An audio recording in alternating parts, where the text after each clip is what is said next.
प्यारे विद्यार्थियों, साथियों, आज हम चर्चा करेंगे नौ मार्क्सवादी परिप्रेक्ष्य या सिद्धांत या दृष्टिकोण अर्थात राज्य के स्वरूप का आज हम नौवां सिद्धांत ले रहे हैं और नौवें सिद्धांत में नौ मार्क्सवादी परिप्रेक्ष्य का भाग 3 ले रहे हैं। मैंने आपको पहले ही बताया था कि नौ मार्क्सवादी परिप्रेक्ष्य के ऊपर मैं 3 लेक्चर अपलोड करूंगा। डियर स्टूडेंट्स, राज्य के स्वरूप का जो ये नौवां परिप्रेक्ष्य या सिद्धांत है उसे क्या नाम दिया गया है? नौ मार्क्सवादी परिप्रेक्ष्य। मैंने नौ मार्क्सवादी परिप्रेक्ष्य के ऊपर प्रथम जो लेक्चर अपलोड किया है उसमें केवल नौ मार्क्सवादी परिप्रेक्ष्य की चर्चा की है। दूसरा जो पार्ट मैंने अपलोड किया है उसमें राज्य के उपकरणात्मक सिद्धांत की चर्चा की है और आज नौ मार्क्सवादी परिप्रेक्ष्य के अंतर्गत हम इसके पार्ट 3 जिसके अंतर्गत राज्य का संरचनावादी सिद्धांत ले रहे हैं। तो इसका मतलब जो आज हमारा केंद्र बिंदु होगा वो होगा राज्य का संरचनावादी सिद्धांत। प्राणों से प्यारे विद्यार्थियों, यदि आप राज्य के स्वरूप का नौ मार्क्सवादी परिप्रेक्ष्य या सिद्धांत या दृष्टिकोण बेहतर तरीके से समझना चाहते हैं तो आपको ये दोनों ही सिद्धांत समझना अति आवश्यक है। कौन सा? राज्य का उपकरणात्मक सिद्धांत जो कि मैंने अपलोड कर दिया है और आज इसका दूसरा सिद्धांत ले रहे हैं राज्य का संरचनावादी सिद्धांत। इस तरह से नौ मार्क्सवादी परिप्रेक्ष्य से संबंधित मैं 3 लेक्चर मतलब 2 लेक्चर अपलोड कर चुका हूं। आज ये इसका तीसरा लेक्चर या तीसरा भाग है, ये बात आपको ध्यान में रखना है। और जो विद्यार्थी नौ मार्क्सवादी परिप्रेक्ष्य या सिद्धांत या दृष्टिकोण से संबंधित तीनों लेक्चर तरीके से समझ जाता है वह राज्य के स्वरूप का नौवां सिद्धांत अर्थात नौ मार्क्सवादी सिद्धांत या परिप्रेक्ष्य आसानी से समझ जाएगा। तो प्राणों से प्यारे विद्यार्थियों, हम इसका श्री गणेश करें। सर्वप्रथम आप हमारे YouTube चैनल को सब्सक्राइब अवश्य कीजिएगा, जैसे कि प्रतिदिन जो एक लेक्चर मैं मेरे YouTube चैनल पर अपलोड करता हूं उसकी जानकारी सूचना मेरे प्राणों से प्यारे विद्यार्थियों को हो सके। आशा करता हूं आपने सब्सक्राइब कर दिया होगा। Thank you very much, thank you very much. Dear students, जैसा कि कुछ विद्यार्थियों ने कहा है कि सर आप बोर्ड के ऊपर जो लिखते हैं उसका इमेज जो है टेलीग्राम के ऊपर डाल दिया करो, तो बेटा मैं प्रतिदिन ऐसा कर दिया करूँगा। लेकिन एक बात ध्यान दें, मेरा मकसद यहाँ पर जो ये लिखने का है वो औपचारिकता निभाना नहीं है। यह मैं केवल इसलिए नोट करता हूँ कि मेरे प्राणों से प्यारे विद्यार्थियों को व्यवस्थित रूप में सारी बातें मिल जाएं। बाकी समझाने की बात आती है तो मैं आपको एक एक शब्दावली एक एक सेंटेंस को गंभीरता से समझाने का प्रयास करूंगा, क्योंकि मेरा मकसद केवल राजनीति विज्ञान को गहराई से गंभीरता से उसके अंत स्तर में जाकर के राजनीति विज्ञान में गोते लगाकर तैर कर डूब कर समझाना है। ये मेरा लक्ष्य है। और मैंने आपको बता दिया है कि मुझे राजनीति विज्ञान पढ़ाते हुए लगभग 27 वर्ष हो गए हैं, जिसके अंतर्गत मैंने देखा है कि महाविद्यालयों में बच्चों को उस रूप में राजनीति विज्ञान नहीं समझाया जाता जिस रूप में समझाया जाना चाहिए। इसलिए मेरा ये मूल लक्ष्य मैंने तय किया, मेरा गंतव्य है क्या कि मैं राजनीति विज्ञान के संपूर्ण पाठ्यक्रम को मेरे प्राणों से प्यारे विद्यार्थियों को बेहतर से बेहतर तरीके से समझा सकूं। तो प्राणों से प्यारे विद्यार्थियों, जिन विद्यार्थियों को हमारे चैनल की जानकारी है उनका परम दायित्व है कि अन्य विद्यार्थियों को भी हमारे चैनल से अवगत कराएं। कारण ये है कि मैं राजनीति विज्ञान को बेहतर से बेहतर तरीके से समझाने का प्रयास करूंगा, जिससे कि मेरे प्राणों से प्यारे विद्यार्थी राजनीति विज्ञान में कहीं पर भी विफल ना हो, प्रत्येक क्षेत्र में उनको सफलता प्राप्त हो। यस, नौ मार्क्सवादी परिप्रेक्ष्य से संबंधित तीसरा पार्ट ले रहे हैं जिसमें हम राज्य का संरचनावादी सिद्धांत की चर्चा करेंगे। प्राणों से प्यारे विद्यार्थियों, इसकी पहले पृष्ठभूमि तैयार करते हैं हम क्या कि वास्तव में जैसे कि मैंने यहाँ डायग्राम बनाया है कि राजनीतिक चिंतन के इतिहास में राज्य की प्रकृति, कार्यों तथा व्यक्ति और राज्य के संबंधों के बारे में विभिन्न प्रकार के सिद्धांत दिए गए हैं, जिसमें से हम आज नौवें सिद्धांत की चर्चा कर रहे हैं और नवे सिद्धांत में भी इसका भाग 3 ले रहे हैं। मतलब चाहे पश्चिमी राजनीतिक चिंतन के इतिहास की बात करें, हम प्लेटो से शुरू कर सकते हैं, क्योंकि प्लेटो ने व्यवस्थित रूप में राजनीतिक चिंतन दिया था, इसलिए प्लेटो को राजनीति दर्शन का जनक माना जाता है। और इसी के साथ में भारत की बात आती है तो भारत में हम मनु, कौटिल्य, शुक्र से इसका श्री गणेश कर सकते हैं। कहने का मेरा भावार्थ ये है, चाहे मनु हो, कौटिल्य, शुक्र हो, बृहस्पति हो, सोमदेव, सूर्य हो, ये भारत की बात आ जाती है। और पश्चिम की बात आती है तो चाहे प्लेटो हो, अरस्तु, Rousseau, Aquinas, Machiavelli, Hobbes, Locke, Rousseau, Bentham, J S. Mill, Karl Marx, Laski, दुनिया भर के राजनीतिक विचारक हैं। तो इन सभी ने वास्तविक रूप में राज्य की प्रकृति, राज्य के कार्य, उद्देश्य, लक्ष्य, इसी के साथ में व्यक्ति और राज्य के संबंधों के बारे में विभिन्न प्रकार के सिद्धांत दिए, जिसमें से हम आज फिर कह रहा हूं 9वां सिद्धांत ले रहे हैं और 9वें सिद्धांत का पार्ट 3 ले रहे हैं। मैंने आपको पहले कहा था कि राज्य के जितने भी सिद्धांत हैं वो सभी सिद्धांत मैं प्रेरणा से प्यारे विद्यार्थियों को समझाऊंगा। क्या राज्य के जितने भी सिद्धांत हैं वो सभी सिद्धांत मैं मेरे प्रेरणा से प्यारे विद्यार्थियों को एक एक करके स्टेप बाय स्टेप समझाऊंगा और बिल्कुल सिस्टमेटिक तरीके से। तो आज हम 9वें सिद्धांत का पार्ट 3 ले रहे हैं, जिसमें चर्चा करेंगे राज्य का संरचनावादी सिद्धांत। अब बेटा इधर आइएगा। राजनीतिक चिंतन के इतिहास में राज्य की प्रकृति, कार्यों तथा व्यक्ति और राज्य के संबंध में विभिन्न सिद्धांत प्रस्तुत किए गए हैं, जिसमें से 9वां सिद्धांत हमारा भी चल रहा है। और बेटा राज्य की प्रकृति से जुड़े हुए जो ये सिद्धांत हैं इनको विविध परिप्रेक्ष्य भी कह सकते हैं। जैसा कि मैंने यहाँ क्या लिखा है, नव मार्क्सवादी परिप्रेक्ष्य, मतलब इसको चाहे आप ऐसे भी लिख सकते हैं, नव मार्क्सवादी सिद्धांत या नव मार्क्सवादी दृष्टिकोण। आप इसे परिप्रेक्ष्य भी कह सकते हैं, दृष्टिकोण भी कह सकते हैं, सिद्धांत भी कह सकते हैं। हालांकि राजनीति विज्ञान की जब सूक्ष्मता से हम छानबीन करते हैं, सूक्ष्मता से अध्ययन करते हैं, तो सिद्धांत, परिप्रेक्ष्य और दृष्टिकोण में अंतर पाया जाता है, लेकिन यहाँ पर पर्यायवाची रूप में इन शब्दों का प्रयोग किया गया है। अब बेटा ध्यान देंगे, यहाँ मैंने लिखा है 9, मतलब राज्य के स्वरूप से संबंधित ये 9वां सिद्धांत है और 9वें सिद्धांत में इसका पार्ट 3 ले रहे हैं, भाग 3, मतलब नव मार्क्सवादी परिप्रेक्ष्य सिद्धांत के ऊपर हमारा तीसरा लेक्चर है। ठीक है बेटा, आप ध्यान दें, जो ये नव मार्क्सवादी परिप्रेक्ष्य है इसके अंतर्गत राज्य का जो संरचनावादी सिद्धांत है हमें इसको समझना है। जैसा कि नाम से स्पष्ट हो गया है, राज्य का संरचनावादी सिद्धांत, इसका मतलब यह है कि राज्य का संरचनावादी सिद्धांत ये कहता है कि जो राज्य का उपकरणात्मक सिद्धांत है, क्या, जो राज्य का उपकरणात्मक सिद्धांत है वो वास्तविक रूप में राज्य को शासक वर्ग का उपकरण मानता है, लेकिन राज्य का संरचनावादी सिद्धांत वास्तविक रूप में राज्य को शासक वर्ग का उपकरण नहीं मानता है, बल्कि इसका कहना है कि वास्तविक रूप में राज्य के कृत्य समाज की संरचनाओं से निर्धारित होते हैं। मतलब राज्य के जो कार्य हैं वो समाज की संरचनाओं से निर्धारित होते हैं, इसलिए इसे संरचनावादी सिद्धांत की संज्ञा दी जाती है। जैसा कि मैं यहाँ आपको बिल्कुल व्यवस्थित रूप में समझाऊंगा। पहले ये डायग्राम बनाए आप, 1 2 3, ये डायग्राम बनाए। इधर लिखे क्या कि राज्य का संरचनावादी सिद्धांत, नोट करें बेटा, यस जीतू, राज्य का संरचनावादी सिद्धांत इस मान्यता पर आधारित है कि मतलब आधारित है कि क्या, राज्य के कृत्य, मतलब राज्य के कार्य, राज्य के कृत्य कार्य समाज की संरचनाओं से निर्धारित होते हैं, राज्य शक्ति का प्रयोग करने वाले लोगों के चरित्र से नहीं। मतलब राज्य का संरचनावादी सिद्धांत स्पष्ट रूप में कह रहा है कि राज्य के कृत्य या कार्य समाज की संरचनाओं से निर्धारित होते हैं। क्या, समाज की संरचनाओं से निर्धारित होते हैं, संरचना जिसकी चर्चा अब आगे करेंगे, संरचनाओं से निर्धारित होते हैं, राज्य शक्ति का प्रयोग करने वाले लोगों के चरित्र से नहीं। मतलब राज्य शक्ति का प्रयोग करने वाले लोगों के चरित्र से राज्य के कृत्य या कार्य निर्धारित नहीं होते हैं, बल्कि वास्तविक रूप में राज्य के कृत्य या कार्य समाज की संरचनाओं से निर्धारित होते हैं, जिसकी चर्चा आगे हम आधार और अधिरचना को समझाते हुए करेंगे। क्योंकि मार्क्सवादी परिप्रेक्ष्य वास्तविक रूप में समाज व्यवस्था का जब उल्लेख करता है तो उसका कहना है कि आधार मतलब उत्पादन प्रणाली में जैसे परिवर्तन होता है, तो अधिरचना मतलब राजनीति, धर्म, संस्कृति, कला, साहित्य में भी परिवर्तन हो जाता है। जबकि यहाँ पर ये नव मार्क्सवादी परिप्रेक्ष्य में संरचनावादी सिद्धांत इस बात को स्वीकार नहीं करता है। मैं एक एक बात को आगे समझाऊंगा। तो ध्यान दें, शक्ति का प्रयोग करने वाले लोगों के चरित्र से नहीं आता है, राज्य को शासक वर्ग का उपकरण नहीं माना जा सकता।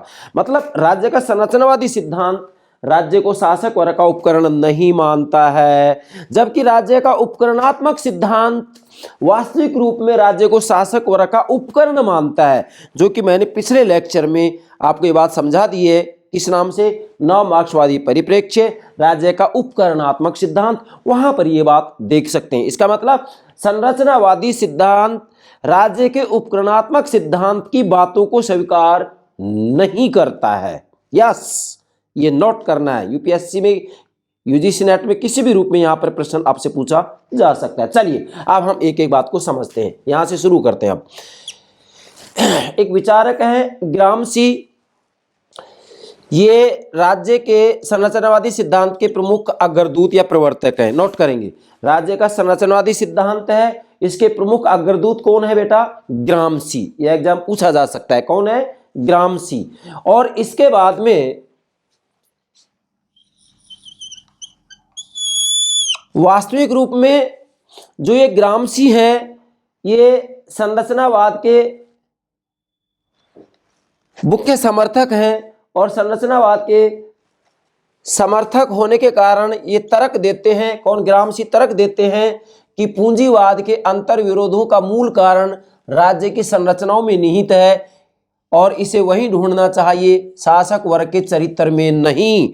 मतलब देखो, ये मूल बात है। मतलब जो ग्रामसी है ये राज्य का संरचनावादी सिद्धांत है, इसके मुख्य प्रवर्तक अग्रदूत समर्थक है। क्लियर होगी ये बात? तो अभी क्या तर्क दे रहे हैं इसको समझना। तर्क दे रहे हैं कि पूंजीवाद के अंतर विरोधों का मूल कारण, मतलब वास्तविक रूप पूंजीवादी व्यवस्था में जो अंतर विरोध होते हैं, यहां पर उसका मूल कारण राज्य की संरचना में निहित है। मतलब वास्तविक रूप में राज्य के जो कृत्य हैं, राज्य के जो कार्य हैं, वो वास्तव में संरचनाओं से निर्धारित होते हैं, समाज की संरचनाओं से। सब ऊपर बताया ना आपको, समाज की संरचनाओं से निर्धारित होते हैं। इसलिए पूंजीवाद के अंतर्विरोधों का मूल कारण राज्य की संरचनाओं में निहित है और इसे वहीं ढूंढना चाहिए। मतलब पूंजीवाद के अंतर्विरोध जो है वो राज्य की संरचना में निहित है और राज्य की संरचनाओं में ही इन अंतर्विरोधों को ढूंढना चाहिए, शासक वर्ग के चरित्र में नहीं। जैसा कि शासक वर्ग के चरित्र में इन अंतर विरोधों को राज्य का जो उपकरणात्मक सिद्धांत है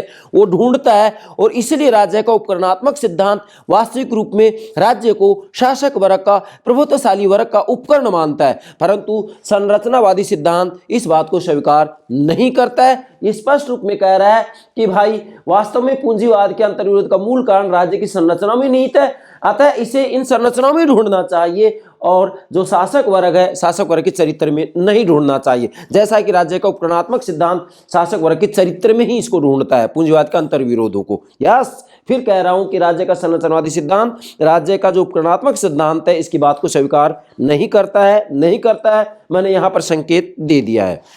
आगे बढ़ते हैं बेटा।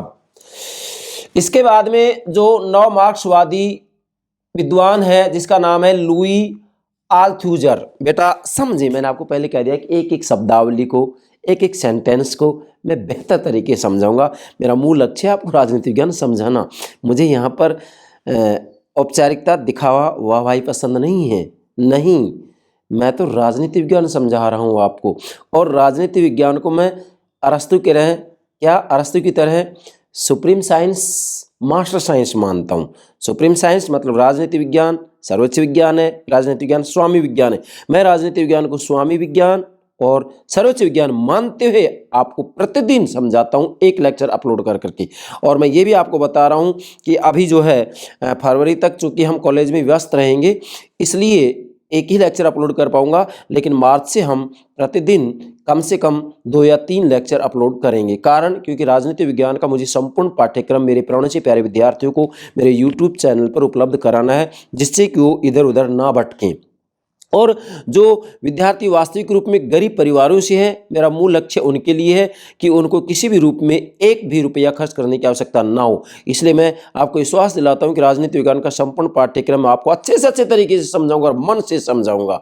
यहाँ पर मेरा लक्ष्य धन कमाना नहीं है। मेरा धन मेरे विद्यार्थी है। मेरे विद्यार्थी राजनीति विज्ञान को समझ जाएंगे तो मुझे तो वही धन की प्राप्ति है बस। यस, चलिए, नव मार्क्सवादी विद्वान है लुई आल्थूजर, जो कि एक फ्रांसीसी विचारक है। मतलब जो लुई आल्थूजर है, आपसे पूछा जा सकता है एग्जाम में कि कहाँ के हैं, तो ये फ्रांस के हैं। लुई आल्थूजर जिनका जन्म 1918 में होता है, मृत्यु 1990 में होती है। इनकी एक पुस्तक है जिसका नाम है फॉर मार्क्स, मतलब मार्क्सवाद का सार, जो कि 1965 में लिखी है। बेटा नोट करेंगे, क्या 1965 में लिखी है। और इस पुस्तक में लुई आल्थूजर ने तर्क दिया है। क्या तर्क दिया? तर्क दिया है कि सामाजिक संरचना के अंतर्गत आधार और अधिरचना के विभिन्न तत्व आपस में जुड़े रहते हैं। अब इसको समझें, बड़ी महत्वपूर्ण बात है। यहाँ कितने ही प्रश्न बनते हैं बेटा। तर्क दिया है कि सामाजिक संरचना के अंतर्गत आधार और अधिरचना के विभिन्न तत्व आपस में जुड़े रहते हैं। अब इन्होंने ये बात स्पष्ट कह दी है, क्या कह दिया है कि राज्य के कृत समाज की संरचना उससे निर्धारित होते हैं। फिर यहाँ हम समझेंगे कि सामाजिक संरचना के अंतर्गत मतलब जो सामाजिक संरचना है उसके अंतर्गत आधार और अधिरचना के विभिन्न तत्व आपस में जुड़े रहते हैं। क्या? आधार और अधिरचना के विभिन्न तत्व आपस में जुड़े रहते हैं। जबकि जो मार्क्सवादी परिप्रेक्ष्य मैंने आपको समझाया था जिसके मुख्य प्रवर्तक है कार्ल मार्क्स और एंगेल्स। कार्ल मार्क्स और एंगेल्स ये कहते हैं कि आधार में जैसे परिवर्तन होता है अधिरचना में परिवर्तन हो जाता है। जबकि यहाँ पर नव मार्क्सवादी जो विचारक हैं लुई अल्थुजर ये इस बात को स्वीकार नहीं करते। कैसे? समझे। मार्क्स और एंगेल्स तो कह रहे हैं कि आधार में परिवर्तन जैसे होता है, मतलब आधार का भावार्थ होगा आर्थिक शक्ति या आर्थिक उत्पादन प्रणाली। आर्थिक उत्पादन प्रणाली आधार, और अधिरचना में आता है राजनीति, कानून, धर्म, साहित्य, कला। तो मार्क्स और एंगेल्स जो कि मार्क्सवादी परिप्रेक्ष्य के प्रमुख प्रवर्तक है, चूंकि हम तो नव मार्क्सवादी परिप्रेक्ष्य समझ रहे हैं, तो वो मार्क्सवादी परिप्रेक्ष्य के प्रमुख समर्थक है। और वो क्या कह रहे हैं कि आधार में मतलब आर्थिक उत्पादन प्रणाली में जैसे परिवर्तन होता है तो अधिरचना के अंतर्गत वास्तविक रूप में राजनीति, कानून, धर्म, साहित्य, कला ये आते हैं। तो उनका कहना है कि अधिरचना में परिवर्तन हो जाता है। लेकिन यहाँ पर नव मार्क्सवाद ये कह रहा है कि नहीं, ये बात गलत है कि आधार और अधिरचना के विभिन्न तत्व आपस में जुड़े रहते हैं। क्या? आधार और अधिरचना के तत्व जुड़े रहते हैं। इसलिए उन्होंने कहा है कि कभी कभी ऐसा भी हो जाता है कि अधिरचना मतलब राजनीति, कानून, धर्म, साहित्य, कला ये भी वास्तविक रूप में परिवर्तन का कारण बन जाते हैं। यस, ध्यान देंगे, आगे समझाऊंगा मैं फिर।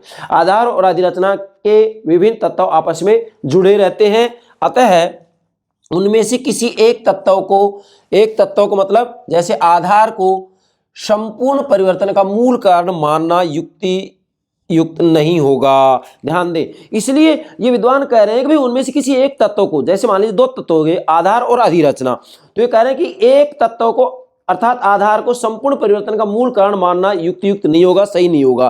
क्यों नहीं होगा? क्योंकि कई परिस्थितियों में परिवर्तन की शुरुआत अधिरचना के किसी हिस्से, अधिरचना में कौन आएगा? राजनीति, जैसे लिखा जैसे राजनीति, कानून, धर्म, संस्कृति, साहित्य या कला के क्षेत्र में भी हो सकता है। मतलब यह मूल जो कहना है वो मार्क्स और एंगल्स तो ये कहते हैं कि आधार में जैसे परिवर्तन होता है अधिरचना में परिवर्तन हो जाएगा। लेकिन यहाँ पर जो ये नव मार्क्सवादी विचारक लुई अल्थुजर है ये कह रहे हैं कि ये कोई जरूरी नहीं है वास्तविक रूप में कि किसी एक तत्व को जैसे आधार को संपूर्ण परिवर्तन का मूल कारण मान लें। जबकि कार्ल मार्क्स और एंगल्स तो पूरे परिवर्तन का जो कारण मानते हैं वो आधार को मानते हैं, आधार मतलब आर्थिक उत्पादन प्रणाली को मानते हैं। जबकि जो नव मार्क्सवादी लुई अल्थुजर है ये इस बात को स्वीकार नहीं करते। इसलिए उन्होंने कहा है कि कभी कभी ऐसा हो जाता है, कुछ परिस्थितियां ऐसी हो जाती हैं कि कई परिस्थितियों में परिवर्तन की शुरुआत अधिरचना के किसी हिस्से से हो सकती है। मतलब वास्तविक रूप में परिवर्तन हो केवल आधार से ही हो, अर्थात आर्थिक उत्पादन प्रणाली में परिवर्तन हो तो ही अधिरचना में परिवर्तन हो, ये कोई जरूरी नहीं है। जबकि कार्ल मार्क्स और एंगल्स इस बात को मान रहे हैं लेकिन ये इस बात को स्वीकार नहीं कर रहे हैं। और इनका कहना है कि कई परिस्थितियां ऐसी आती हैं कि वास्तव में परिवर्तन की शुरुआत अधिरचना के किसी हिस्से से हो सकती है। अधिरचना में कौन कौन आता है? राजनीति, कानून, धर्म, संस्कृति, साहित्य या कला।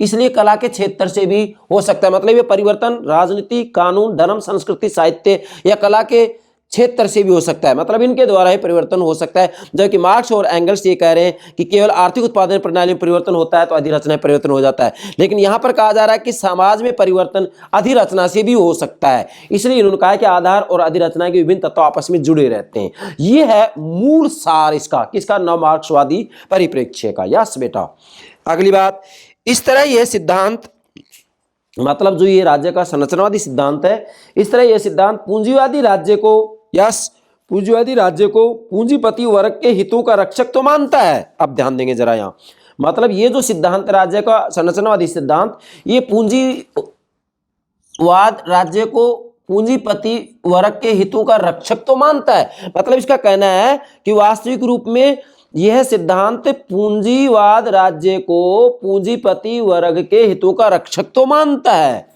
लेकिन उसे केवल प्रभुत्वशाली वर्ग का उपकरण नहीं मानता। जैसा कि राज्य का उपकरणात्मक सिद्धांत केवल राज्य को प्रभुत्वशाली वर्ग का उपकरण मानता है, लेकिन ये जो संरचनावादी सिद्धांत है यह वास्तविक रूप में राज्य को केवल प्रभुत्वशाली वर्ग का उपकरण नहीं मानता है। हाँ, इतना तो कहता है कि पूंजीवाद राज्य को पूंजीपति वर्ग के हितों का रक्षक मानता है। ये मतलब संरचनावादी सिद्धांत पूंजीपति वर्ग के हितों का रक्षक तो को मानता है, किसको? पूंजीवादी राज्य को, लेकिन ये केवल प्रभुत्वशाली वर्ग का उपकरण नहीं मानता है राज्य को। जैसे कि राज्य का उपकरणात्मक सिद्धांत राज्य को केवल प्रभुत्वशाली वर्ग का उपकरण मानता है, परंतु संरचनावादी सिद्धांत इसको राज्य का मतलब जो प्रभुत्वशाली वर्ग है राज्य को उसका उपकरण नहीं मानता है। यस, आगे बढ़ते हैं। इसके बाद में आते हैं एक फ्रांसीसी मार्क्सवादी विचारक जिसका नाम है निकोस पुलेंतसाज, जिनका कि जन्म 1936 में, मृत्यु 79 में होती है। और इनकी एक पुस्तक है बहुत महत्वपूर्ण, political power and the social classes, मतलब हिंदी अर्थ राजनीतिक शक्ति और सामाजिक वर्ग, सोशल क्लासेज, सामाजिक वर्ग, जो कि 1973 में लिखी है। और इस पुस्तक में इन्होंने तर्क दिया है, किसने? निकोस पुलेंतसाज ने तर्क दिया है। क्या तर्क दिया है? ये संरचनावादी सिद्धांत के संदर्भ में कि पूंजीवादी समाज में पूंजीपति वर्ग का प्रभुत्व अपने आप राज्य शक्ति का रूप धारण नहीं कर लेता। ध्यान देंगे, ये कह रहे हैं कि पूंजीवादी समाज में पूंजीपति वर्ग का प्रभुत्व अपने आप राज्य शक्ति का रूप धारण नहीं कर लेता है, बल्कि राज्य जनसाधारण के नाम पर सत्ता का प्रयोग करते हुए अपनी वैधता को बढ़ा लेता है। मतलब यहाँ जो पूंजीवादी राज्य है ये वास्तव में जनसाधारण से, जनता से अपनी वैधता प्राप्त कर करके वास्तव में क्या करता है? ये सत्ता का प्रयोग करते हुए अपनी वैधता को बढ़ा लेता है। वैधता का मतलब है कि यहाँ पर पूंजीवादी राज्यों को जनता की जो सहमति दी जा रही है वो सहमति ही वैधता कहलाती है। एक तरीके से शासक और शासित के बीच में जो सहमति होती है वो सहमति ही वैधता या उचित पूर्णता कहलाती है। इसलिए यहाँ वास्तविक रूप में राज्य शक्ति का रूप धारण, मतलब फिर से दोहरा रहा हूँ, पूंजीवादी समाज में पूंजीपति वर्ग का प्रभुत्व अपने आप राज्य शक्ति का रूप धारण नहीं कर लेता, बल्कि राज्य जनसाधारण के नाम पर सत्ता का प्रयोग करते हुए अपनी वैधता को बढ़ा लेता है। मतलब यहाँ राज्य जो है जनसाधारण से अपनी वैधता प्राप्त करता है, किसके माध्यम से? निर्वाचनों के माध्यम से। आगे बढ़ते हैं। राज्य की सापेक्ष स्वायत्ता, बेटा ध्यान देंगे, राज्य की सापेक्ष स्वायत्ता। यहाँ ये ग्रामसी जो है इन्होंने राज्य की सापेक्ष स्वायत्ता का सिद्धांत दिया है। जैसा कि ये मैंने राज्य की सापेक्ष स्वायत्ता मैक्स वेबर ने यहाँ पर सिद्धांत दिया है। तो ये मैंने नव मार्क्सवादी परिप्रेक्ष्य का जो प्रथम लेक्चर है उसमें सारी बातें समझा दी है। यहाँ तो चूंकि हमें संरचनावादी सिद्धांत समझना है। तो राज्य की सापेक्ष स्वायत्ता जिसका सिद्धांत ग्रामसी ने दिया है, राज्य की सापेक्ष स्वायत्ता एक और उसकी आर्थिक कार्य कुशलता को उन्नत करने में सहायता देती है। राज्य की सापेक्ष स्वायत्ता का मतलब ये होता है कि वास्तविक रूप में जो शासक वर्ग होता है, शासक वर्ग के द्वारा ये प्रयास किया जाता है, क्या प्रयास किया जाता है कि शासक वर्ग के मूल्यों के अनुरूप जो नागरिक समाज की संरचनाएं होती हैं, जैसे कि परिवार, पाठशाला, आर्थिक धार्मिक संस्थाएं, उनको शासक वर्ग के मूल्यों के अनुरूप जो है शिक्षित किया जाता है, उनको उस अनुरूप जो है ढाला जाता है, जिससे कि शासक और शासित में किसी भी रूप में मूल्यों में कोई टकराव नहीं हो। इसे कहते हैं राज्य की सापेक्ष स्वायत्ता।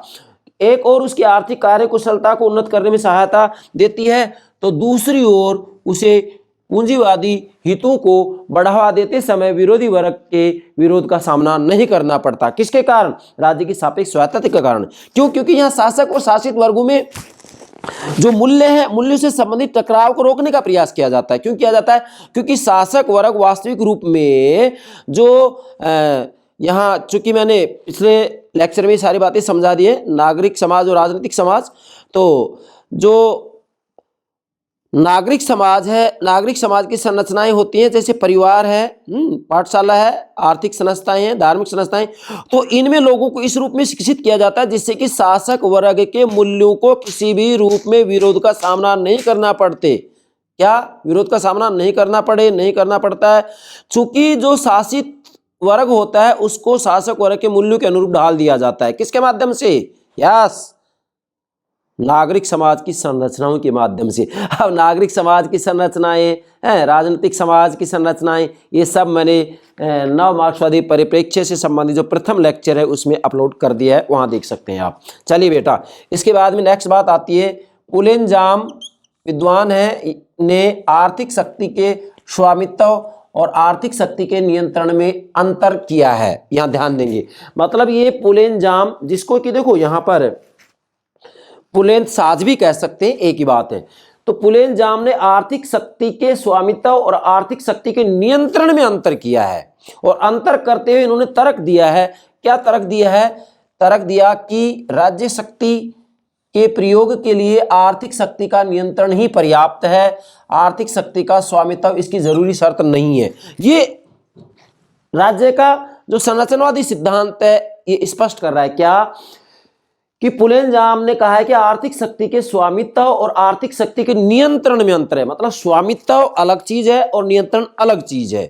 चूंकि मार्क्सवादी परिप्रेक्ष्य के अंतर्गत कार्ल मार्क्स और एंगेल्स वास्तविक रूप में स्वामित्व की बात करते हैं कि आर्थिक उत्पादन प्रणाली के अंतर्गत वास्तविक रूप में जो पूंजीपति होते हैं उन पूंजीपतियों का वास्तविक रूप में जो उत्पादन के साधन होते हैं उन पर स्वामित्व होता है। जैसे भूमि, पूंजी, श्रम, संगठन और शास, उन पर स्वामित्व होता है, नियंत्रण नहीं, वो स्वामित्व की बात करते हैं। जबकि यहाँ पर यह जो राज्य का संरचनावादी सिद्धांत है यह आर्थिक शक्ति के स्वामित्व और आर्थिक शक्ति के नियंत्रण में अंतर मानता है, और अंतर करते हुए तर्क दिया कि राज्य शक्ति के प्रयोग के लिए, मतलब राज्य की शक्ति का प्रयोग करने के लिए आर्थिक शक्ति का नियंत्रण ही पर्याप्त है, आर्थिक शक्ति का स्वामित्व इसकी जरूरी शर्त नहीं। इसका कहना है कि भाई आर्थिक शक्ति का नियंत्रण ही बहुत है, आर्थिक शक्ति के स्वामित्व की कोई आवश्यकता नहीं है। जबकि मार्क्सवादी परिप्रेक्ष्य ये कहता है कि वास्तविक रूप में यहाँ पर आर्थिक शक्ति का स्वामित्व जरूरी है। कौन? मार्क्सवादी परिप्रेक्ष्य। इसके मुख्य प्रवर्तक कौन है? कार्ल मार्क्स और एंगेल्स। ध्यान दीजिएगा, मार्क्सवादी परिप्रेक्ष्य पर मैंने अलग से लेक्चर अपलोड किया है, वहां देख सकते हैं। नेक्स्ट बात बेटा, राज्य की संरचना की दृष्टि से पूंजीवादी और समाजवादी देशों में कोई अंतर नहीं है। अब गौर करें, यहाँ पर राज्य का संरचनावादी सिद्धांत क्या कह रहा है बेटा। ये यूपीएससी एग्जाम में अक्सर क्वेश्चन पूछा जाता है लेकिन विद्यार्थी गलत आंसर देते हैं। राज्य का संरचनावादी सिद्धांत कह रहा है कि राज्य की संरचना की दृष्टि से, ध्यान दें, राज्य की संरचना की दृष्टि से, मतलब यहाँ राज्य के कृत्य समाज की संरचना से निर्धारित होते हैं। ये बात राज्य का संरचनावादी सिद्धांत कह रहा है। तो यहाँ राज्य की संरचना की दृष्टि से पूंजीवादी और समाजवादी देशों में कोई अंतर नहीं है। कौन कहता है? राज्य का संरचनावादी सिद्धांत ये बात करे। कैसे समझे? अर्थात पूंजीवादी देशों की तरह समाजवादी देशों का शासक वर्ग भी आर्थिक शक्ति का स्वामी तो नहीं होता, फिर भी वह आर्थिक शक्ति के नियंत्रण के बल पर राज्य शक्ति का प्रयोग करता है। बहुत महत्वपूर्ण बात है, समझे। इसका जो भावार्थ है वो क्या है कि पूंजीवादी और समाजवादी देशों में कोई अंतर नहीं होता है, राज्य की संरचना की दृष्टि से कोई अंतर नहीं होता है इसमें। तो क्यों, भावार्थ क्या हुआ इसका? मैंने लिखा है अर्थात, मतलब इसका अर्थ समझे क्या, कि पूंजीवादी देशों की तरह, पूंजीवादी देशों की तरह, जैसे आज हम अमेरिका और ब्रिटेन का नाम ले सकते हैं, पूंजीवादी देशों की तरह समाजवादी देशों का, समाजवादी देश में जैसे वैसे सोवियत संघ का विघटन होगा 1991, लेकिन चीन में अभी भी जो है साम्यवादी शासन प्रणाली है, वहाँ अभी भी एक दलीय व्यवस्था है जिसका दल का नाम है साम्यवादी दल है। ठीक है, तो पूंजीवादी देशों की तरह समाजवादी देशों का शासक वर्ग भी आर्थिक शक्ति का स्वामी तो नहीं होता। मतलब है पूंजीवादी देशों की तरह समाजवादी देशों का शासक वर्ग भी आर्थिक शक्ति का स्वामी तो नहीं होगा या होता, फिर भी वह आर्थिक शक्ति के नियंत्रण के बल पर राज्य शक्ति का प्रयोग करता है। बेटा फिर समझें, पूंजीवादी देशों की तरह, जैसे ब्रिटेन, अमेरिका, पूंजीवादी देशों की तरह समाजवादी देशों का शासक वर्ग भी, जैसे चीन वर्ग भी, आर्थिक शक्ति का स्वामी तो नहीं होता। मतलब आर्थिक शक्ति का स्वामी तो नहीं होता है, फिर भी वह आर्थिक शक्ति के नियंत्रण के बल पर राज्य शक्ति का प्रयोग करता है। तो इस दृष्टि से तो इन दोनों में कोई अंतर नहीं है। यस, सत्य है ये बात। जैसे आगे बढ़ते हैं, यही कारण है कि, मतलब जो ये बताया गया है, अर्थात यही कारण है कि पुलेनसाज, जिसे कि पुलेनजाम भी कह सकते हैं, पुलेनसाज ने समाजवादी देशों के शासक वर्ग को बुर्जुआ वर्ग की श्रेणी में रखने से संकोच नहीं किया। ध्यान दें, यही कारण है कि पुलंद साज ने समाजवादी देशों के शासक वर्ग को बुर्जुआ वर्ग की श्रेणी में रखने संकोच नहीं किया। मतलब पुलंद साज ने समाजवादी देशों का जो शासक वर्ग है उसको बुर्जुआ वर्ग की श्रेणी में रख दिया।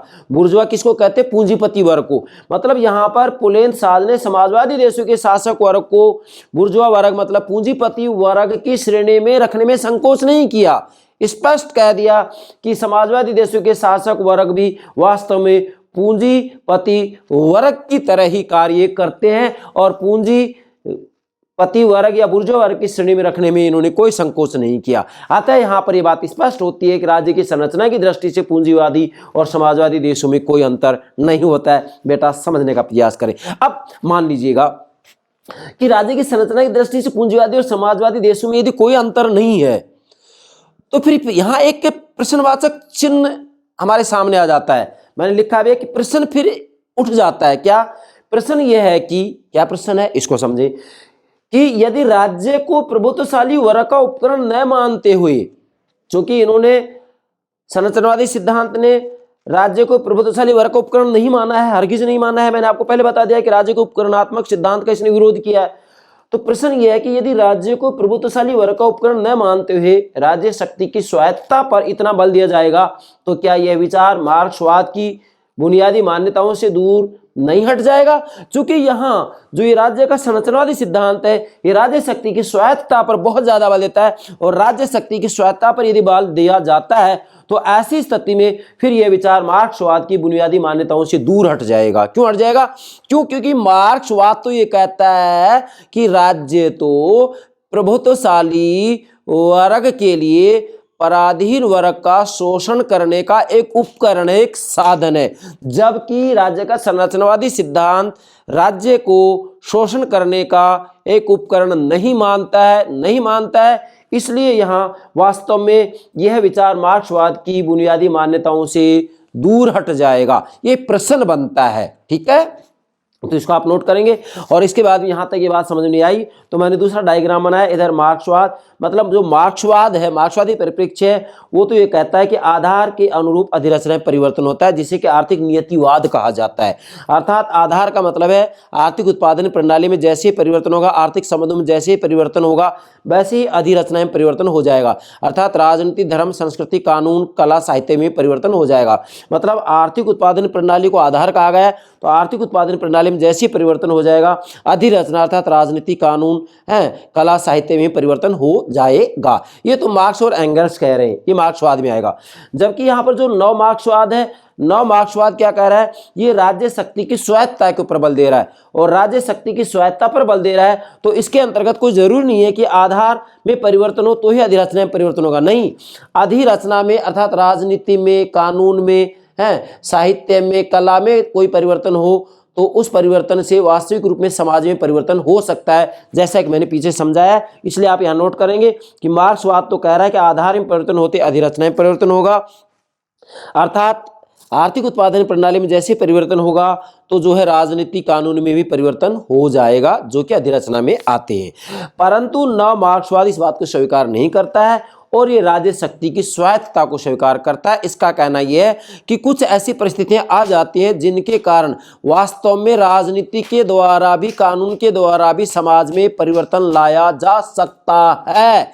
यही राज्य शक्ति की स्वायत्तता कहलाता है, जो कि राज्य शक्ति की स्वायत्तता का सिद्धांत पूर्ण रूप में मैक्स वेबर ने दिया है।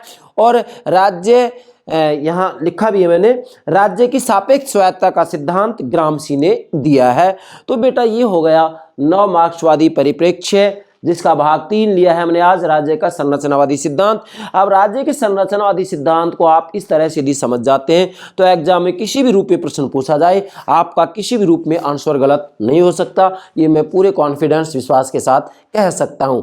क्यों? क्योंकि मुझे आपको राजनीति विज्ञान समझाना है, मुझे दिखावा हरगिज पसंद नहीं है। तो मेरे प्यारे से प्यारे विद्यार्थी, मैं यकीन के साथ कह सकता हूं कि आप नव मार्क्सवादी परिप्रेक्ष्य के अंतर्गत इसका जो पार्ट 3 है, भाग 3 है, इसमें मैंने आज राज्य का संरचनावादी सिद्धांत समझाया है। ये राज्य का संरचनावादी सिद्धांत आप बेहतर तरीके से समझ गए होंगे। और इससे पहले मैंने नव मार्क्सवादी परिप्रेक्ष्य में भाग 2 के अंतर्गत राज्य का उपक्रमात्मक सिद्धांत समझाया है। और नव मार्क्सवादी परिप्रेक्ष्य भाग 1 में मैंने केवल नव मार्क्सवादी परिप्रेक्ष्य को ही जो है विस्तृत रूप में समझाया है। तो मुझे पूरा विश्वास है आप राज्य के स्वरूप का जो नवा सिद्धांत है, क्या नव मार्क्सवादी सिद्धांत या परिप्रेक्ष्य, आप इसे अच्छे से समझ जाएंगे। यस बेटा, okay, thank you very much, thank you very much.